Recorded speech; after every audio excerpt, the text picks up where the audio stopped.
अस्सलामु अलैकुम नाज़रीन, आज का हमारा टॉपिक है याजूज और माजूज। याजूज माजूज का जिक्र कुरान पाक के साथ साथ तौरात इंजील में भी किया गया है। ये हज़रत नूह अलैहिस्सलाम के तीसरे बेटे याफिस की औलाद से हैं। ये लोग हैं तो बनी आदम ही, लेकिन सख्त किस्म के माहौल में रहने की वजह से जिस्मानी तौर पर कई गुना ज़्यादा मजबूत और ताकतवर हैं।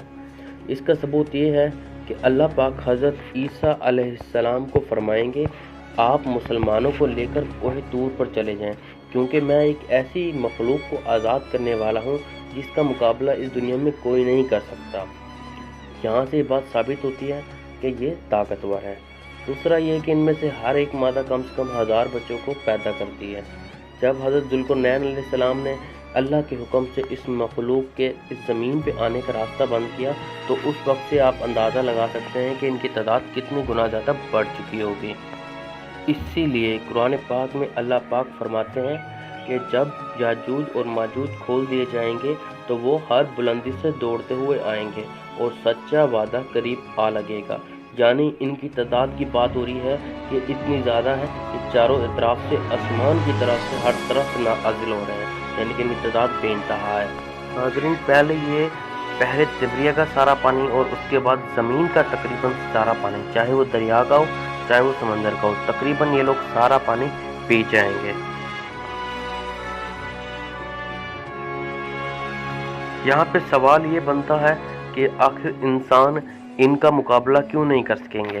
कुरान पाक में है सबसे पहले कि हम इस कौम का मुकाबला कोई नहीं कर सकेगा। ये तो हो गया कुरान पाक के लिहाज से, और हम दुनियावी लिहाज से भी तज्जिया करेंगे कि इंसान इस लोग मखलूक को क्यों नहीं रोक सकेंगे, क्या वजह है। तो हम इस पे अब थोड़ी सी बहस करते हैं। इसकी वजह ये है कि एक तरफ तो होगी ग़ज़वा हिंद, जिसमें इंसानी जानी नुकसान तो होगा, दूसरी तरफ वर्ल्ड वॉर 3, उसके बारे में है एक हदीस के एक नफासत पसंद परिंदा होगा, वो कहेगा मैं ऐसी जगह पर उतर के बैठूं जहां पर उसे किसी इंसानी लाश की स्मेल ना आए, यानी यहाँ पर इंसानी लाश ना पड़ी हो। नफासत पसंद जगह की तलाश में वो परिंदा सुबह से शाम तक उड़ेगा और शाम को थक के वो परिंदा ज़मीन पर गिरेगा। जब वो गिरेगा तो बिलाखिर एक इंसानी लाश पर गिरेगा, यानी कि इंसानी इतनी ज़्यादा नुकसान हुआ है कि वो परिंदा जब सुबह से शाम तक थकने के बाद जब गिरा है तो लाश पर गिरा है। एक और हदीस है जिसमें है कि 50-50 औरतों पर एक एक मर्द निगहबान होगा, यानी यहाँ पे इतना ज़्यादा मर्दों की तादाद कम हो गई है। एक और है दरियाए फ़ुरात पे सोने के पहाड़ के लिए लड़ाई होगी, जिसमें इतने अरब कत्ल हो जाएंगे। हुज़ूर सल्लल्लाहु अलैहि वसल्लम फरमाते हैं कि अगर किसी शख्स के 100 बेटे हो तो 99 कत्ल हो जाएंगे, यानी कि यहाँ पे भी इतने ज़्यादा नुकसान हो रहा है। और बाकी हज़रत इमाम मेहदी के साथ जिहाद में इंसानी नुकसान होगा, जहाँ मुसलमान भी शहीद होंगे और कुफार भी कत्ल होंगे, लेकिन इंसानी नुकसान तो है। हत्ता कि दज्जाल अकबर के साथ जब लड़ाई होगी तो वो मुसलमानों को शहीद करता करता मुसलमान पीछे हटते जाएंगे और मुसलमान बिलाखिर एक मस्जिद में जमा हो जाएंगे, वहाँ पर उनका मुहासरा किया जाएगा। यानी कि मुसलमान इतने रह गए हैं कि जितनी दमिश्क की एक जामे मस्जिद में मुसलमान आ सके। यहाँ से आप अंदाज़ा लगा लें कि मुसलमान कितने कम आ गए हैं। यहाँ पर नाज़रीन हज़रत ईसा अलैहिस्सलाम का नज़ूल होगा। जब हज़रत ईसा अलैहिस्सलाम आएंगे तो फिर मुसलमान एक आखिरी लड़ाई लड़ेंगे और उसमें बिलाखिर फ़तह मुसलमानों की होगी। और यहाँ से अब आप अंदाज़ा लगा देंगे कि आखिरी लड़ाई जब ईसा अलैहिस्सलाम दज्जाल को कत्ल करेंगे और बाकी मुसलमान कुफार से लड़ेंगे।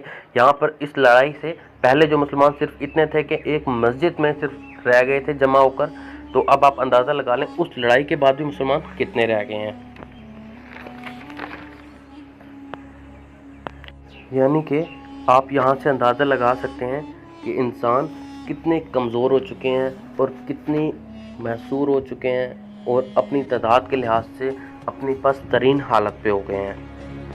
हुज़ैफ़ा रज़ियल्लाहु ताला अन्हो से रवायत है कि रसूलुल्लाह सल्लल्लाहु अलैहि वसल्लम ने फरमाया कि क़यामत उस वक्त तक कायम ना होगी जब तक तुम ये 10 निशानियाँ ना देख लो। एक धुआं, दूसरा कानर दज्जाल, तीसरा दाबातुल अर्ज़, चौथा सूरज का मगरिब से निकलना, पाँचवा हज़रत ईसा अलैहिस्सलाम का नज़ूल, छठा याजूज माजूज, 7वां, 8वां और 9वां। ज़मीन का 3 जगह लोगों समेत धंस जाना, एक मशरिक, दूसरा मगरिब और तीसरा अरब में लोगों के साथ ज़मीन का धंस जाना, और 10वां आखिर, जिसमें एक आग यमन से निकलेगी जो लोगों को महशर की तरफ ले जाएंगे। नाज़रीन, अब जो हम हज़रत ईसा अलैहिस्सलाम वाले टॉपिक पे थे कि भाई आप जो है ना फतह कर लेंगे और मुसलमान थोड़े से रह जाएंगे, यहाँ पर हज़रत ईसा अलैहिस्सलाम को अल्लाह ताला की तरफ से वही नाजिल होगी, हुक्म होगा कि वो मुसलमानों को लेकर कोह तूर की तरफ चले जाएं, क्योंकि याजूज माजूज को अल्लाह पाक छोड़ने लगे हैं और उनका मुकाबला किसी के बस में ना होगा। वो इतनी तेज़ी से और इतनी बड़ी तादाद में निकलेंगे कि मालूम होंगे कि वो शहरों को रौंद डालेंगे, जहाँ ज़मीन पर पहुँचेंगे वहाँ तबाही मचा देंगे, जिस पानी पर से गुजरेंगे इसे पीकर ख़त्म कर देंगे। ये बात हम आपको पहले भी बता चुके हैं कि वो बहर तिब्रिया का पानी और बाद में ज़मीन का सारा पानी पी जाएंगे। इनकी आखिरी जमात जब बहर तिब्रिया पे पहुँचेगी तो वो कहेगी यहाँ कभी पानी का असर था। आखिरकार याजूज और माजूज अहले ज़मीन पर गलबा हासिल कर लेंगे, यानी कि ज़मीन पे जो लोग हज़रत ईसा अलैहिस्सलाम के साथ हैं उनके अलावा बाकी तमाम लोगों को कुछ रवायतों में है कि कत्ल कर देंगे। जब उन्हें कर देंगे तो वो अपने तीर आसमान की तरफ ये कह के फेंकेंगे कि हमने अहले ज़मीन वालों पर गलबा हासिल कर लिया, अब हम आसमान वालों से जंग करेंगे। उस वक्त अल्लाह पाक उन पे जो तीर वो आसमानों की तरफ फेंकेंगे उन्हें अल्लाह के हुक्म से सुर्ख होके, लाल रंग के सुर्ख होके ज़मीन की तरफ वापस होंगे। तो वो इस पे खुश होंगे कि हमने ज़मीन पे तो गलबा पा लिया, अब हम आसमान वालों पे भी गलबा पा लेंगे। उस वक्त खुराक की जो लोग हज़रत ईसा अलैहिस्सलाम के साथ होंगे, इतनी ज़्यादा खुराक की किल्लत होगी कि एक बैल का सर 100 दीनार से ज़्यादा महंगा मालूम होगा। यानी कि आप देख लें कि इतनी ज़्यादा खुराक की किल्लत हो गई है। फिर लोग हज़रत ईसा अलैहिस्सलाम से दरख्वास्त करेंगे कि आप अल्लाह पाक से दुआ फरमाएं कि हमें इनसे निजात मिले। फिर हज़रत ईसा अलैहिस्सलाम याजूज माजूज के लिए बदुआ फरमाएंगे। फिर अल्लाह पाक हज़रत ईसा अलैहिस्सलाम की दुआ कबूल फरमाएंगे। फिर अल्लाह पाक इनकी गर्दनों और कानों में एक कीड़ा पैदा करेगा जो बाद में फोड़ा बन जाएगा और इससे इन सब के जिस्म फट जाएंगे और वो सब के सब अचानक हलाक हो जाएंगे। इसके बाद हज़रत ईसा अलैहिस्सलाम और उनके साथी कोह तूर से ज़मीन पर उतरेंगे, मगर पूरी दुनिया याजूज माजूज से फटी पड़ी होगी, यानी कि उनकी लाशें हर तरफ पड़ी हुई होंगी और चिकनाहट और बदबू से मुसलमानों को बहुत तकलीफ़ होगी। फिर हज़रत ईसा अलैहिस्सलाम और उनके साथी अल्लाह पाक से दुआ करेंगे कि अल्लाह पाक इन्हें इनसे भी निजात दें। फिर अल्लाह पाक लंबी गर्दनों वाले परिंदे भेजेंगे जो इनकी लाशों को उठाकर समंदर में या जहाँ चाहे अल्लाह पाक वहाँ फेंक देंगे।